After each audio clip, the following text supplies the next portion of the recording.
늘 새로운 뉴스를 만들겠습니다. 진심을 다하는 언론, 지식교양 전문 채널 시선뉴스입니다.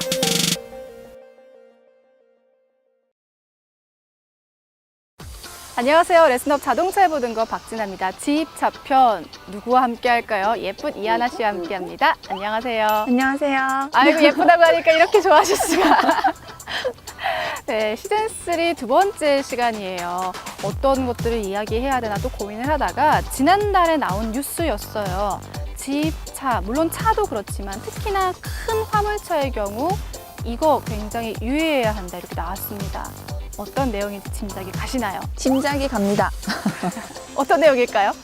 일단 여름철에는 이 도로 온도가 굉장히 뜨거워지잖아요. 무려 60도 이상이 된다고요. 이 아스팔트 도로가. 이렇게 뜨끈뜨끈한 도로 위에 마찰이 가장 많이 되어지는 차량의 일부분, 가장 바퀴죠. 그렇죠. 타이어죠. 네. 그러니까 타이어 관리를 굉장히 잘 해주셔야 돼요, 여름에는. 그렇죠. 일반 차량도 마찬가지지만 말씀드린 것처럼 특히 큰 차량일수록 사고가 나면 대형 사고가 될 수가 있습니다. 타이어 어떤 부분을 우리가 관리를 해야 될까요? 가장 중요한 부분, 공기압 체크를 하시면 돼요. 아이고, 이거 키워드 아닙니다. 가장 중요한 공기압 체크. 공기압, 맞아요. 계절에 따라 공기압이 다르게 해야 된다는 것 정도는 저도 알고 있는데 그럼 뭐 공기압을 많이 해야 된다? 또 적게 해야 된다? 뭐 어떤 건가요? 둘 다 아니에요. 틀렸어요, 진아 씨. 적정한. 네, 아주 적정하게 공기압을 이제 유지를 시키시면 되는데요. 혹여나 너무 낮은 공기압을 이제 유지를 시켰을 경우에 이렇게 뜨거운 도로에 타이어가 닿는 부분 면적이 굉장히 많아지겠죠. 아무래도 그냥 동그란 그렇죠. 타이어보다 공기압이 낮으면 타이어가 좀 흐물흐물해지겠네요. 물렁물렁 하면서 도로에 타이어가 많이 마찰이 되면서 타이어 측면이 굉장히 열이 올라가게 돼요.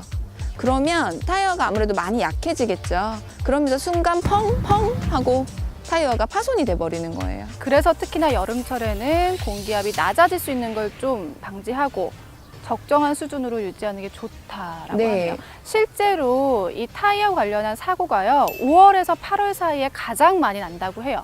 실제 통계 자료에 의하면. 그러니까 지금 딱 주의해야 되는 거겠네요. 그렇죠. 지금 5월에서 8월 사이잖아요. 그렇죠. 네, 가장 중요하게 생각하시고 타이어를 관리를 잘 해주셨으면 좋겠습니다. 네, 맞습니다. 100번 강조해도 지나치지가 않네요. 두 번째, 또 뜨거운 날씨 때문에 더더욱 주의해야 하는 차량 관리가 있다고 해요. 네, 브레이크 관리 하셔야 돼요. 브레이크. 예. 뭐 잘 세우는 거?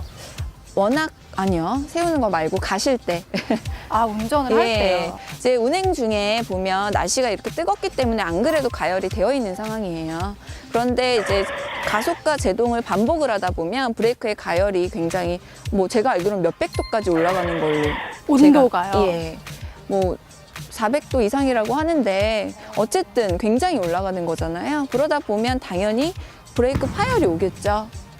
그러면 화재도 같이 일어날 수밖에 없고요. 가끔 진아 씨 이렇게 터널이나 이렇게 고속도로 같은 데 보면 화재가 나서 차에서 맞아요. 갓길에서 막 까만 연기 나고 막 이런 거 보신 적 있으시죠? 굉장히 위험하죠. 저는 막 진짜 불이 막 이렇게 나는 것까지 봤거든요.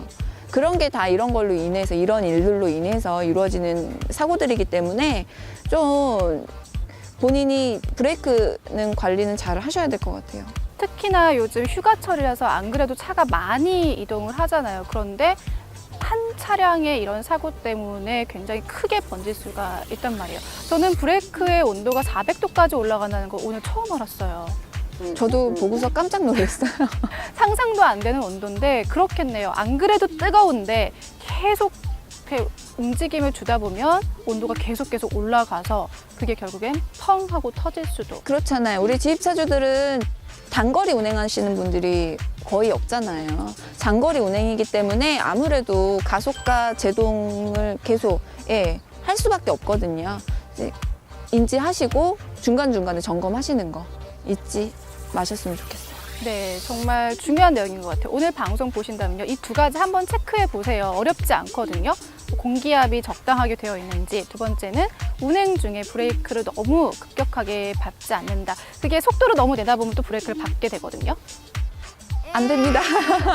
네, 두 가지 잘 체크하시면 될 것 같습니다. 지입차, 뉴스 속에 나오는 지입차 이야기, 오늘 이야기는 여기 정도로 하고 빨리 상담 코너로 넘어가 볼까요? 가볼게요. 가볼까요?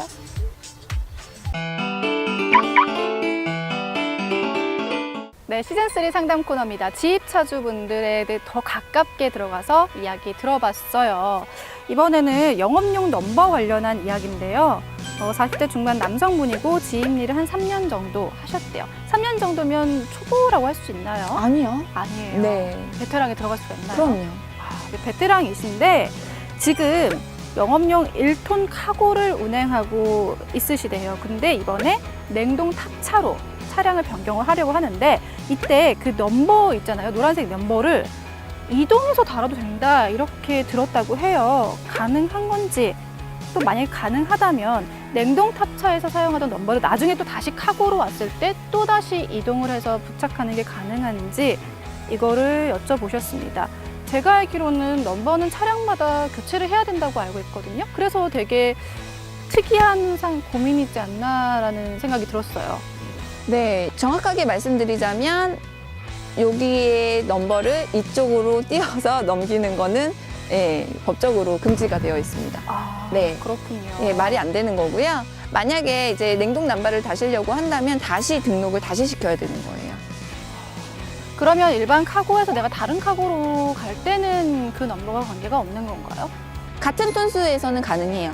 같은 톤에 1톤 같은 카고 영업용 차량에서 뭐 새 차로 갈아타실 수 있잖아요. 그렇죠. 예, 중고가 이제 타기가 힘들어져서 새 차로 갈아타실 때 그거는 넘버를 이제 그대로 쓰실 수는 있으세요.